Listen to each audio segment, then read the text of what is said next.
This is where it happened. It was here that I conducted the ritual, sewing my soul and the essence of the Abyss together, feeling the world change around me as every stitch brought Galarian closer to the Abyss. And it was here that even though you have no memory of it, I did the same to your soul. A researcher must not have any personal feelings for the subjects of their experiments. And yet, I find myself unable to remain completely detached from the world wound. I created it. I allowed it to be. It holds a place in my heart, even if I'm slowly paying for it with my life. A researcher must be particularly resilient in the face of mistakes, incorrect hypotheses, and failed experiments. You are my failed experiment. I think I'll feel some regret for ending your current life, but you can rest assured that such sentiments will not stop me. You're so adept at magic. Of course, I've been preparing for our meeting. And hopefully I've prepared well. Yes. And no. Even if I could have brought back my son, I wouldn't have stopped at that. I wouldn't have been satisfied. Not after what I'd gone through. Not after the things I'd learned. I wanted to become stronger, and I wished the same for my child. I didn't want to be afraid of anything. It wasn't the dogs of Threshold, or even Sarkoris itself, that threatened us. It was the laws of a world governed by death, weakness, and separation. That is why I needed the power of the Nehindrian crystals. I did not wish to merely stave off the agony of the wound. I wanted to tear my son from the grasp of everything that makes us weak and mortal. You have seen a goddess. You have been face to face with demon lords. Were you awed by their greatness? Do you enjoy living in a world where your entire life cycle has been predetermined? Where everything, from your birth to what will happen to your soul after you die, has been decided for you? Or do you find, now that you have experienced the mythic power coursing through your blood, that you prefer to live in a world that you can change? A world that offers you a chance to be anything you want? I also want to make the world a better place, but not for everyone. Only for the one person I care about. When I poured what was left of my son's soul into your soul, I was expecting it to bring him back. They say death and the judgment of Pharasma purges the soul of everything it once was in life. But this cannot be true. I have researched this subject meticulously and have collected enough evidence to prove that supernatural beings born from mortal souls can recall their past. Sometimes partially, sometimes fully. I watched you day and night, waiting for it to happen. For your memory to awaken, or your instincts at least. For anything familiar, something I could immediately recognize. I tested you. I asked you questions and... nothing. Nothing. If a hypothesis is proven wrong, it needs to be rejected. But the research process does not stop there. That is all I can tell you right now. It will kill me eventually, but I still have some time left. Years, or decades perhaps. But it doesn't matter. One of us will die today. The tearing of the soul, followed by a cruel and terrible death. But it will likely be quick. And it's finally time to end all this. Asking me to stop is like asking a river not to flow, or a volcano not to erupt. Death is not the end. I've spent 100 years trying to prove it, and I will not stop now. This experiment was unsuccessful, but that just means I need to adjust the initial conditions and try again. I am still alive. I still have time. You, the current you, will have to die, but only to surrender the soul you share with my son. I will start over. This time I will do everything differently. I will work with even greater precision. I will turn the world upside down if I must. I promise.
be responsible for the creation of my most powerful enemy.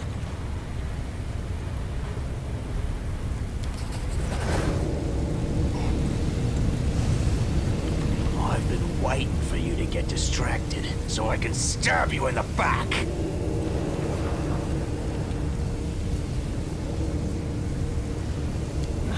I would be overjoyed to discover that I am wrong. I tried to hope, even though there was no hope left. But wait, why do you care? Why are you trying to change my mind?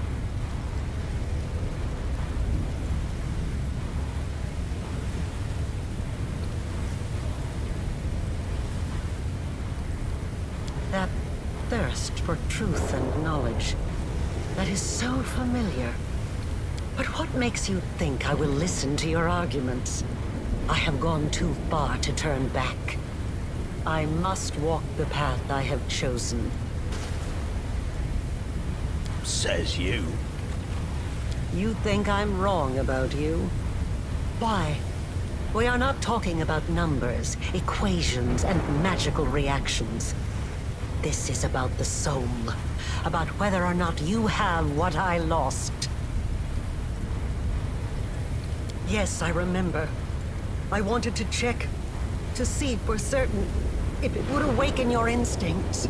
I was so full of hope that day.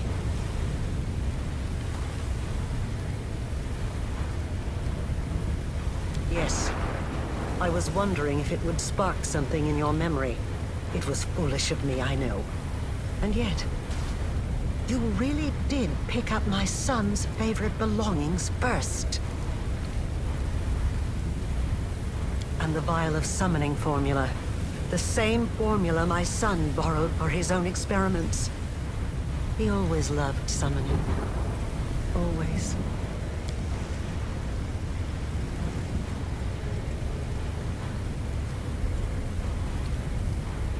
Yes, I was disguised as Yaniel. This was our first conversation, face to face. I was desperate. I needed to know who you were, to understand what you were. I wanted to find out if there was anything about you I recognized. You did not merely accept the power that was given to you. You mastered it. You passed every trial. I am so proud of you. It's true. That's enough. I can see now. It was naive of me to think I could just revive my son the way he was before his death. But there is so much of him in you. So much of me. I can't think of you as anything but my child. I have wandered in the dark for so long. But now I finally see clearly. I know how my path must end. The wound still erodes your soul, as it does mine. Let me put an end to my creation. Let me step into the flames and perish, so that I can heal you.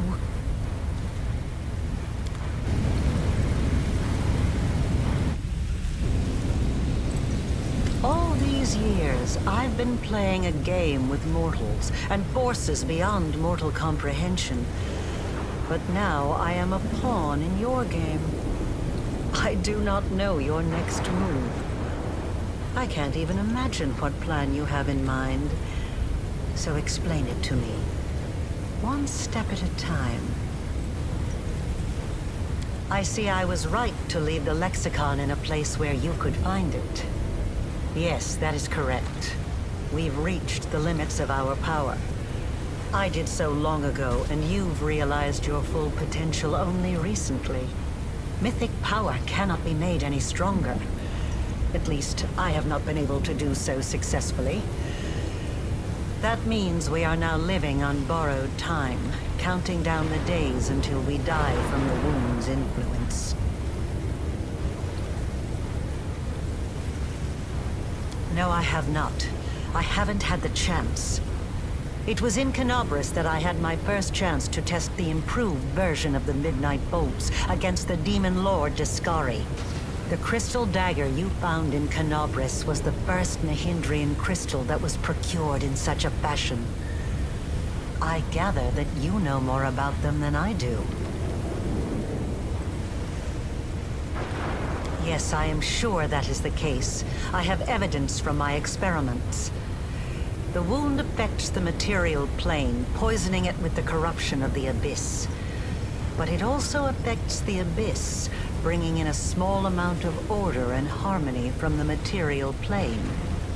The only reason it is not as apparent in the abyss is the presence of the demon lords. They hold near infinite power over their realms, and their existence staves off the wound's influence. Yes, indeed. The Sword of Valor was Iomede's banner before she passed the test of the Starstone and ascended to heaven. I've never studied the Sword of Valor. Perhaps I should have. It is a truly fascinating artifact, and the way it interacts with you is incredible. Could it have picked up the early signs of your nascent divinity? I do not know. It's unpredictable and dangerous, but all bold plans carry risk. What you propose might work. Whoever absorbs the power of a newly killed demon lord will inherit their realm in the abyss. If we throw in a connection to the wound, we will end up with something unique. You will have the power of a demigod and an abyssal realm that changes at your whim. Yes, your plan might work. I see no reason we shouldn't at least try. But how? There are only 3 demon lords whose realms are tied to the wound: Baphomet, Discari, and Nocticula.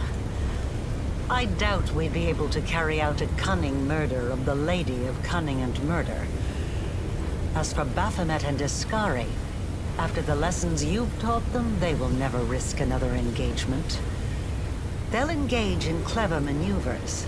They'll hide, but they won't face you in battle. They are bound to appear? I didn't know that. No wonder demon lords are so careful about choosing archpriests. Correct. And the Locust Lord still hasn't deprived me of his favor. He should have done that a long, long time ago. Yes, it is true. Baphomet outsmarted himself when he granted me power and patronage behind Discari's back. And I could summon them. No, it's still too much of a risk. The world wound is more than a rift. It has a life of its own.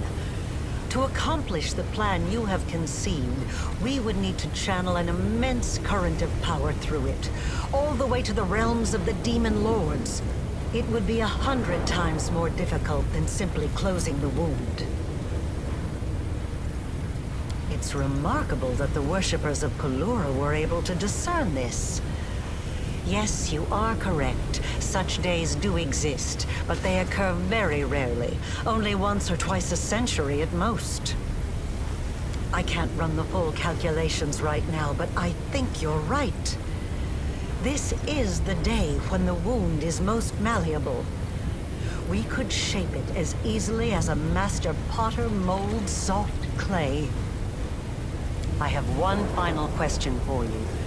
Do you have a new Nahindrian crystal in your possession? Without one, this whole plan is doomed. Unless, of course, you happen to have a midnight bolt.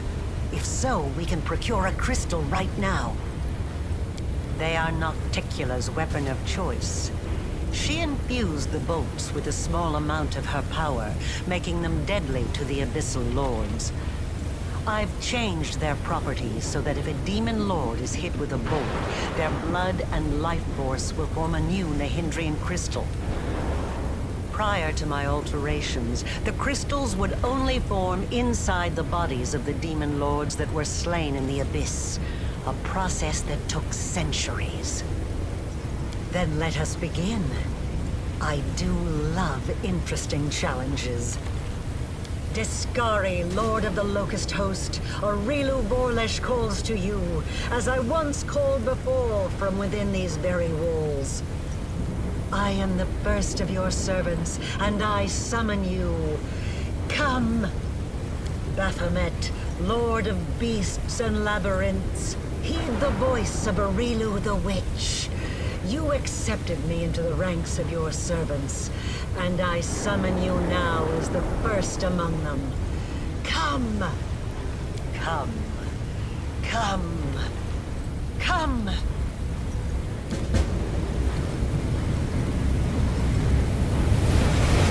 How curious. The gnats have decided to set a trap for me.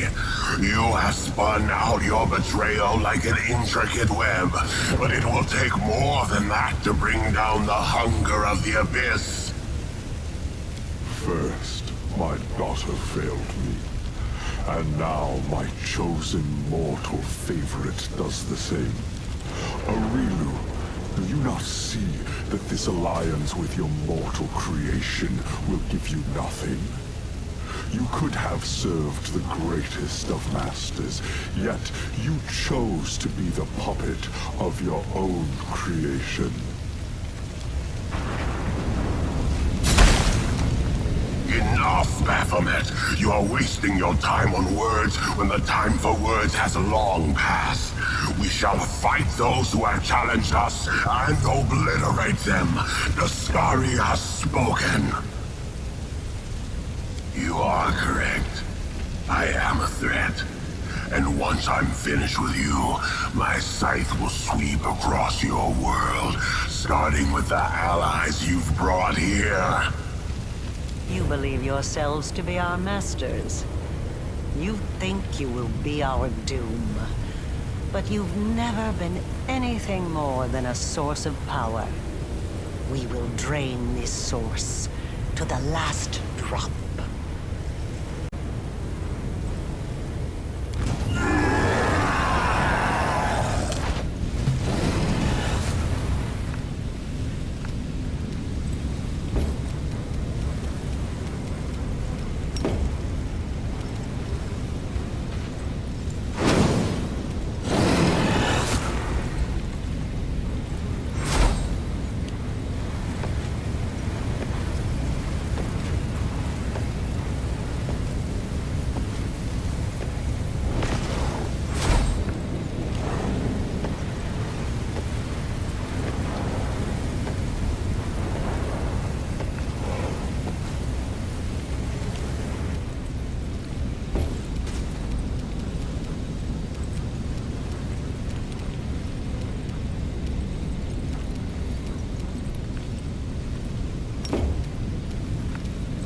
This spell's faulty. Minimos, Really. Travis!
Fioturinos!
I will resist!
up again?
Forwards!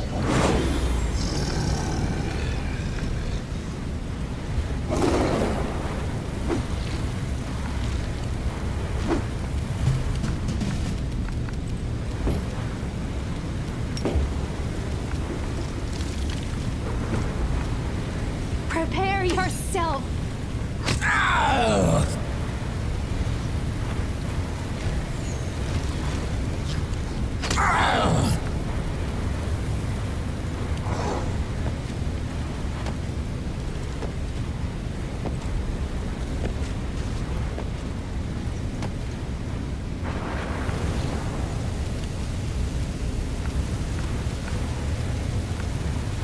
Cover me, all right?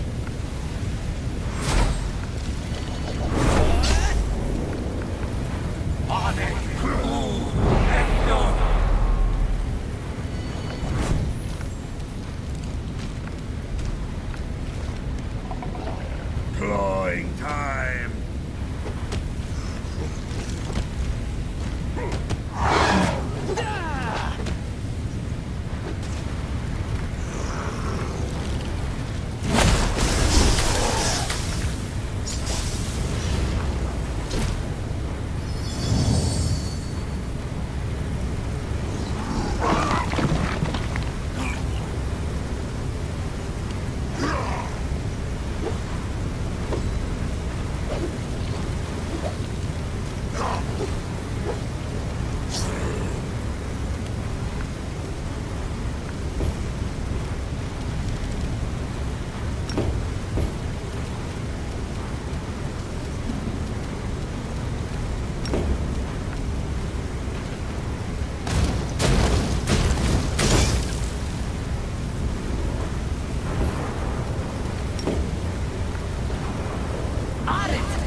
The light!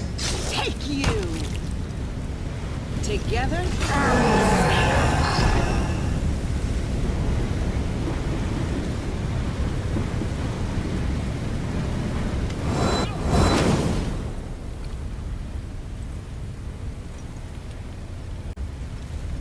It is done. The road to greatness lies ahead. All that remains is for you to use a crystal.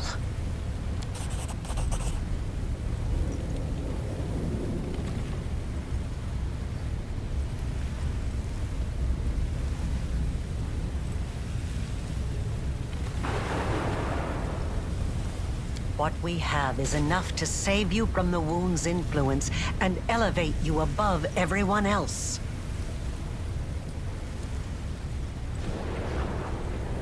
wound will eventually destroy my soul. I will never be truly healed. But I have no regrets.